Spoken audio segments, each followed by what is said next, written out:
कलयुग का अंत। एक महाकथा। सृष्टि के चक्र में समय 4 युगों में बटा है। सत्य युग, त्रेता युग, द्वापर युग और कलियुग। सत्य युग में धर्म अपने चारों चरणों पर खड़ा था। त्रेता युग में 3 पर, द्वापर युग में 2 पर और कलियुग में केवल एक चरण पर टिक कर चल रहा है। धीरे धीरे जैसे जैसे कलयुग अपने अंतिम पड़ाव की ओर बढ़ता है, पाप और अधर्म बढ़ते जाते हैं।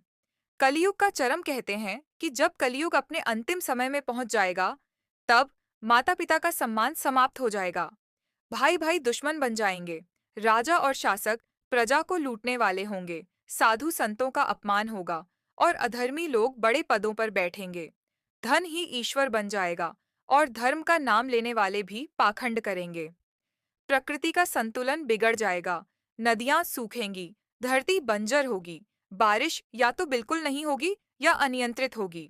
लोग छोटी सी आयु में ही मर जाएंगे। औसत जीवन 20 से 25 वर्ष रह जाएगा। महाप्रलय की शुरुआत।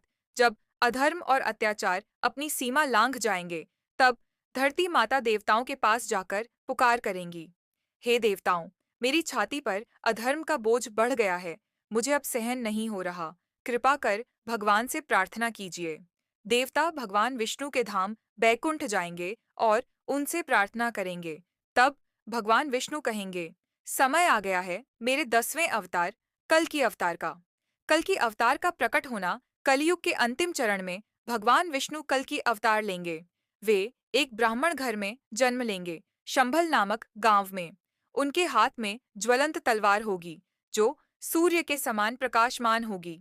एक श्वेत अश्व सफेद घोड़े पर सवार होकर अधर्मियों और दुष्टों का संहार करेंगे। अधर्म का विनाश कल की भगवान के हाथों। राक्षसी प्रवृत्ति वाले लोग, भ्रष्ट राजा, दुष्ट व्यापारी, पाखंडी साधु, अत्याचारी सभी नष्ट हो जाएंगे। धरती पर धर्म का पुनः उदय होगा। समुद्र अपनी मर्यादा में लौट आएगा, पर्वत स्थिर होंगे और नदियां फिर से स्वच्छ व पवित्र बहेंगी। वायु, जल और आकाश फिर से निर्मल हो जाएंगे। नए सत्य युग का उदय